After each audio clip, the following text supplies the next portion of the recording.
नाना रत्न विभूषितम दिव्यांबरम, विविध प्रकार के रत्नों से सुशोभित दिव्य अंबर। अंबर का अर्थ है वस्त्र। शिवजी को मुख्यतः 3 प्रकार के वस्त्र समर्पित किए जाते हैं। यूं तो दिगंबर है, उसका दिगंबर ही दिव्यांबर है। संसार का व्यक्ति दिगंबर में शोभा नहीं देता, शिवजी दिगंबर में भी सुंदर है। लेकिन जब वस्त्र दिए जाते हैं तो 3 प्रकार के वस्त्र शास्त्रों में हमें मिलते हैं शिवजी के। मृगांबर, मृग चर्म धारण करते हैं, व्याघ्रांबर और कृत्तिवास, हाथी का चर्म, अस्थि चर्म। ये तीनों के भी अर्थ हैं। मृगांबर शिवजी की करुणा का प्रतीक है। मृग है ना, आप देखो मृग की आंखों में देखना हमेशा करुणा दिखाई पड़ेगी। वो कभी किसी का कुछ बिगाड़, मृग कभी किसी का कुछ बिगाड़ ही नहीं सकता। मुझे पशु सृष्टि में 2 पशु पता नहीं क्यों बहुत अच्छे लगते हैं बचपन से, मृग और गाय। ये दोनों इतने निर्दोष हैं, दोनों की आंखों में करुणा है, पवित्रता है। तो मृगांबर शिवजी की करुणा का दर्शन कराते हैं। व्याघ्रांबर शिवजी की संयम, काम विजय का दर्शन कराता है। जूलॉजिकली ये बात सिद्ध हो चुकी है। व्याघ्र, बाघ जिसको हम कहते हैं टाइगर, वर्ष में केवल एक ही बार नारी के साथ, मतलब टाइग्रेस के साथ संबंध बांधता है, और वह भी केवल संतानोत्पत्ति हेतु, फॉर रिप्रोडक्शन। बहुत बड़ी संख्या हो तब कुछ बातें नहीं कह सकते, केवल गिने चुने इंटेलेक्चुअल्स के सामने होती हैं। शास्त्र में बहुत बड़ी चर्चा है कि जातीयता के प्रति, सेक्स के प्रति किस दृष्टि से देखा जाए। एक तरफ से लगता है वो महत्वपूर्ण है, आवश्यक भी है, और एक तरफ से काम की निंदा भी की गई। पूरी सृष्टि में देखो काम की निंदा है। जीसस अकेले, मोहम्मद पैगंबर अकेले, बुद्ध अकेले, महावीर अकेले, जो भी आप देखो अकेले, निंदा है काम की। भारतीय संस्कृति ने विवाह को संस्कार कहा, और विवाह में जो 4 फेरे हैं, याद रखना 7 फेरे नहीं होते, 4, 7 फेरे केवल हिंदी फिल्म में होते हैं। शास्त्र में 4 फेरे हैं। 4 फेरों में से जो तीसरा फेरा है वो अग्नि के पास, स्वजनों के पास, देवताओं के पास, ब्राह्मण गुरुजनों के पास आत्मीयता की अनुमति मांगने का फेरा है। You are asking for permission for intimacy. अग्नि से, देवताओं से, ब्राह्मण से, गुरु से अनुज्ञा मांगते हो कि हम ये करें, और गुरु देता है कि हां करो, तीसरा फेरा पूरा करो। धर्म, अर्थ, काम।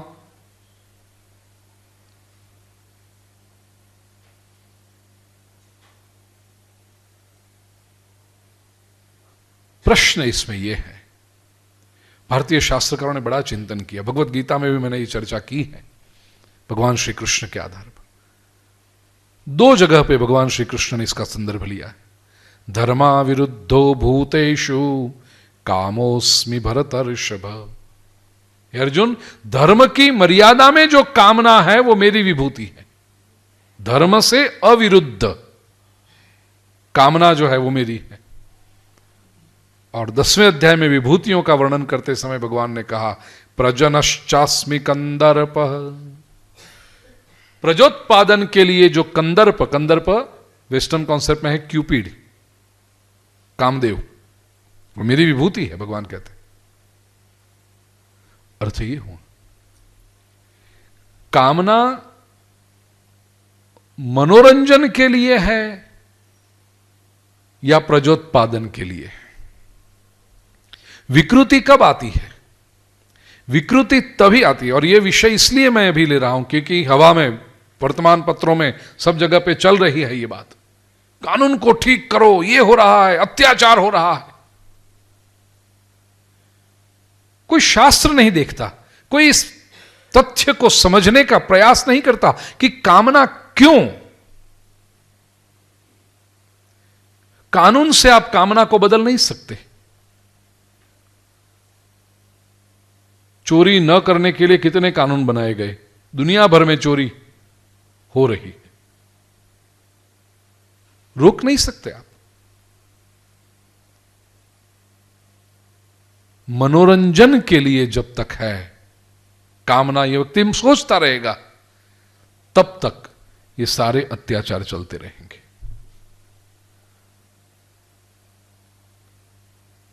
दैवी संतान की उत्पत्ति के लिए मनुष्य जाति संसार में चलती रहे, उसके लिए यदि कामना होगी, कृष्ण कहते हैं वो मेरी विभूति है, और वहां कभी अत्याचार न होगा। वह मर्यादा अपने आप आ जाएगी, और उस मर्यादा के प्रतीक सम भगवान शिव जी व्याघ्रांबर धारण करते हैं। व्याघ्र के जीवन में, टाइगर के जीवन में प्लेजर के लिए कामना नहीं होती, रिप्रोडक्शन के लिए ही होती। और कृत्तिवास, शिव जी का तीसरा जो अंबर है, हाथी का चर्म, यह औदार्य का प्रतीक है। समग्र प्राणी सृष्टि में हाथी के जितना उदार प्राणी और कोई नहीं। जनरस। कई बार कथाओं में कहा है, छोटा था, हमारे मुंबई में रानी बाग पशु, क्या कहते हैं उसको, जू, प्राणी संग्रहालय मैं जाता था, पिताजी ले जाते मुझे। सब पिंजरे देख लिए, सब प्राणियों को देख लिया, सब करके फिर अंत में हम आते थे हाथी के पास। हेतु ये था कि राइड चलती थी उस समय हाथी की। वो सब हो जाने के बाद शाम के 6, साढ़े 6 बजे गार्डन बंद होने से पूर्व महावत हाथी को अपनी जगह पे रख देता था और फिर उसको खाना दिया जाता। मुझे बड़ा अच्छा लगता था वो हाथी को भोजन करते देखना। आपने अभी तक न देखा हो तो जाकर देखना किसी प्राणी संग्रहालय, हाथी जब भोजन कर रहा हो। घास जब उसके पास रखा जाता है तो हाथी सूंड से उस घास को उठाकर फेंकता है चारों दिशाओं में, उड़ा देता है। लड्डू भी जब रखा जाए, हाथी का लड्डू मतलब इतना बड़ा होता है, वो जब रखा जाता है हाथी सूंड से उस लड्डू को उठाता है, चारों दिशा में उड़ा देता है उसको।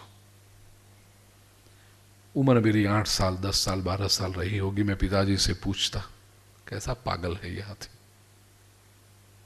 उड़ा देता है।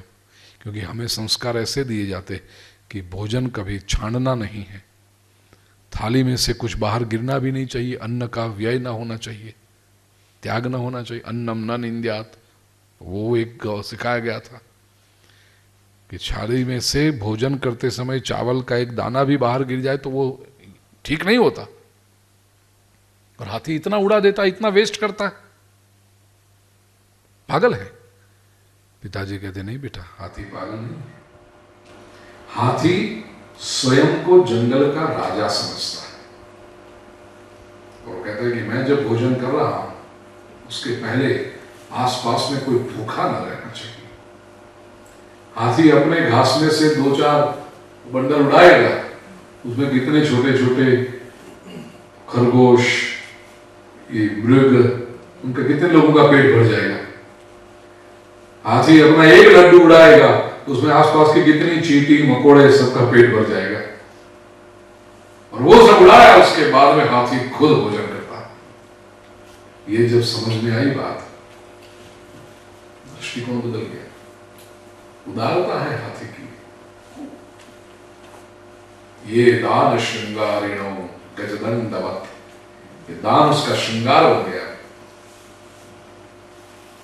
औदार्य का प्रतीक है कृत्यवाद। शिव जी उदार है, उन्हें कुछ नहीं चाहिए और उनके पास जो आ जाए उनको सब कुछ दे देते हैं, ऐसे शिव जी बोले।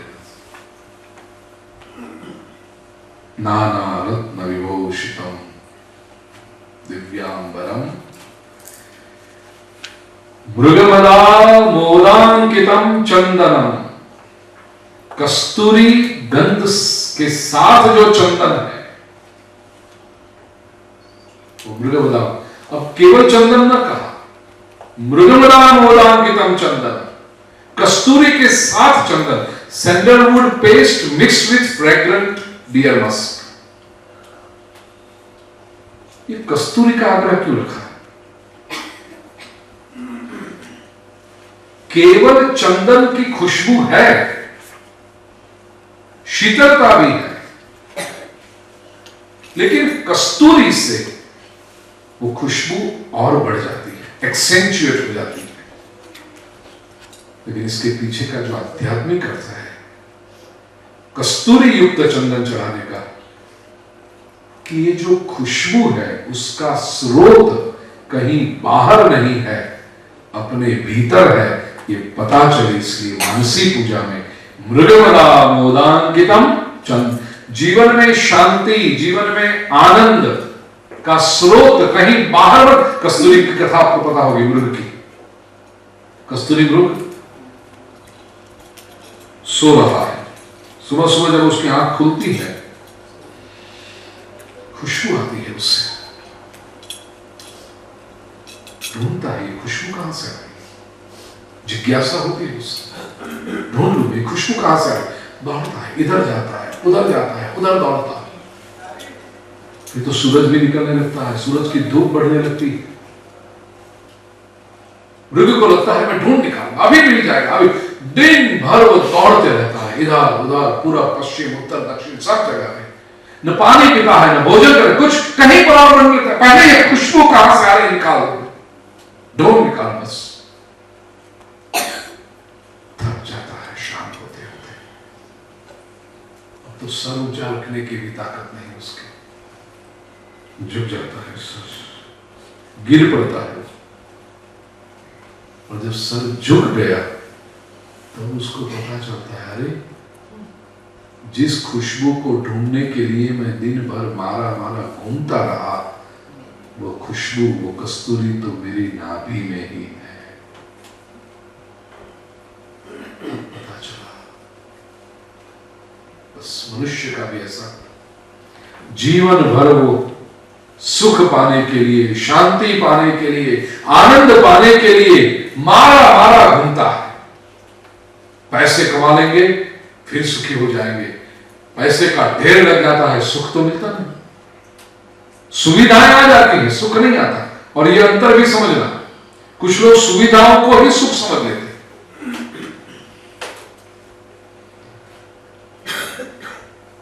एक बड़ा सामान्य प्रश्न मैं पूछता हूं, एयर कंडीशन बेडरूम में वेल फर्निश्ड हो और डनलॉप की गद्दी हो, उसके ऊपर रात भर नींद ना आए, वो एक स्थिति।